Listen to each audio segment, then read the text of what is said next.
P T I کی بجائے عوام پر ان کو توجہ دینی چاہیے۔ ملک احمد خان نے یہ بھی کہا کہ وزیر اعلیٰ پنجاب صرف ہمارے خلاف کارروائیاں کروا رہی ہے، اس مہنگائی کے خلاف جلد ہم سڑکوں پر آ رہے ہیں، مہنگائی کے خلاف احتجاج کے لیے حکمت عملی تیار کر لی گئی ہے۔ چونکہ پاکستان تحریک انصاف اور جو حکومت جو پی ٹی آئی کا پوزیشن اتحاد بنا ہے، ان کی جانب سے بھی ملک گیر احتجاج شروع کرنے کا سلسلہ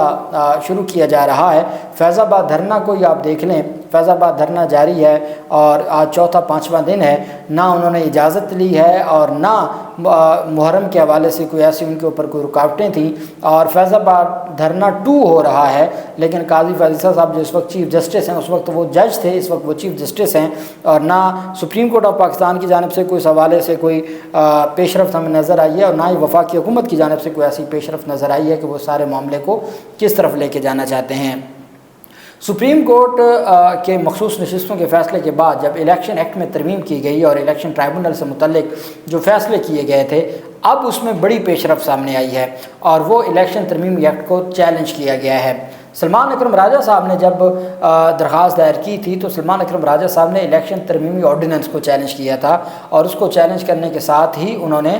جب یہ ترمیمی ایکٹ آ گیا، پارلیمنٹ نے منظوری دے دی، تو اس کے اوپر بھی انہوں نے لاہور ہائی کورٹ سے رجوع کیا تھا۔ لیکن یہ اظہر صدیق ایڈوکیٹ صاحب کی جانب سے درخواست دائر کی گئی تھی، اور پٹیشنر منیر احمد تھے اور وہ ان کے ایسوسیٹ ہی ہیں۔ منیر احمد بھی خود بھی ایڈوکیٹ ہے، وہ ایسوسیٹ ہے اظہر صدیق کا، اور ان کی جانب سے یہ درخواست دائر کی گئی تھی۔ اب اس درخواست میں یہ موقف اپنایا گیا تھا کہ جو الیکشن ترمیمی ایکٹ ہے، 2 چیزیں اس میں عدالت کے سامنے آج رکھی گئی ہیں۔ ایک تو جو الیکشن ترمیمی ایکٹ ہے اس میں بدنیت تھی حکومت کی کہ جب لاہور ہائی کورٹ نے الیکشن ٹرائبونل سے متعلق فیصلہ دے دیا اور پھر ایک ترمیمی آرڈیننس لایا گیا، اس کے تحت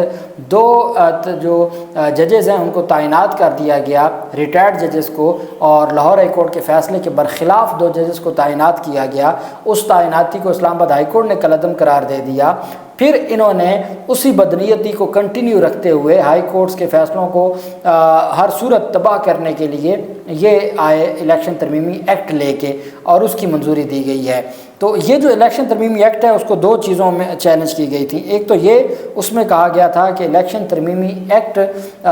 بدنیتی پر مبنی ہے، عدالتی فیصلوں کو ختم کرنے کے لیے ہے، اور دوسرا یہ تھا کہ جو الیکشن ترمیمی ایکٹ ہیں وہ الیکشن ٹرائبونل کی تعیناتی سے متعلق ہے، اور پارلیمنٹ میں وہ لوگ ہیں، میجورٹی سینکڑوں درخواستیں ہیں جو ممبران اسمبلی کے خلاف ہیں کہ وہ فارم 47 پر جیتے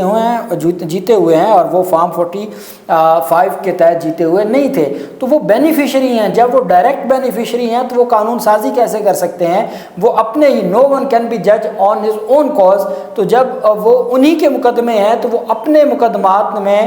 جو ٹرائبونل کی تعیناتی کا طریقہ کار کیسے تبدیل کر سکتے ہیں؟ یہ بدنیتی ہے، یہ غیر آئینی ہے، اور جو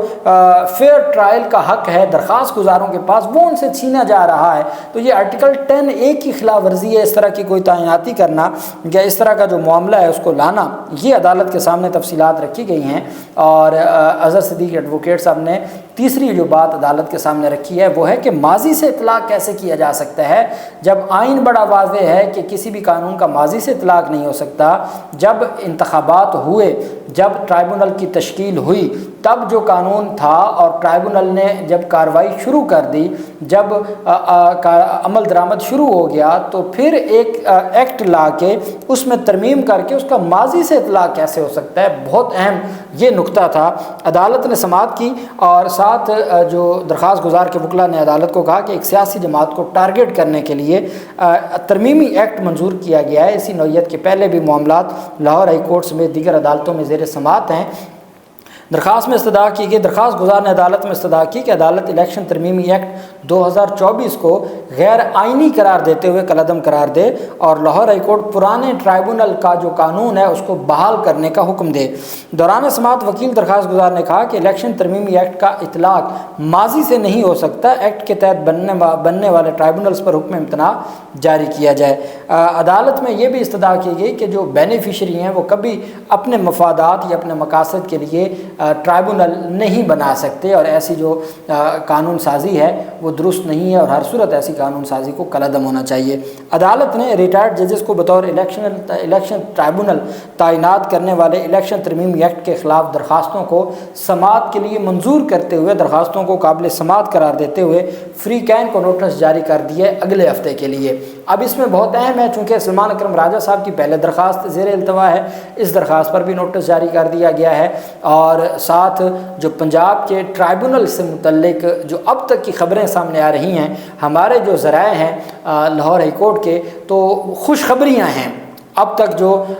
ہمیں انفارمیشن ملی ہے کہ اگلے ہفتے میں چیزیں ڈیسائیڈ ہو جائیں گی، رابطے ہو گئے ہیں، لیکن جو معزز چیف جسٹس ہیں عالیہ نیلم صاحبہ، وہ ہر صورت جو ملک شہزاد صاحب کی آئین اور قانون سے متعلق اور اختیارات جو ان کے تھے آئینی اور قانونی، اس سے متعلق جو چیزیں ہیں اسی کے مطابق اور آئین اور قانون کے مطابق چیزوں کو آگے بڑھایا جائے گا۔ تو میں سمجھتا ہوں کہ اب تک کی جو اطلاعات ہیں وہ خوش آئند ہیں اور اچھی اطلاعات ہیں، اور اب دیکھنا یہ ہے کہ یہ سارے معاملات آگے کس طریقے سے بڑھتے ہیں اور کیا جو عوام کا مینڈیٹ ہے اس کا تحفظ ہو سکتا ہے یا نہیں ہو سکتا۔ جو بھی تفصیلات ہوں گی آپ کے ساتھ شیئر کرتے رہیں گے۔ اللہ پاک پاکستان کا حامی و ناصر ہو۔ بہت شکریہ۔ اللہ حافظ۔ پاکستان زندہ باد۔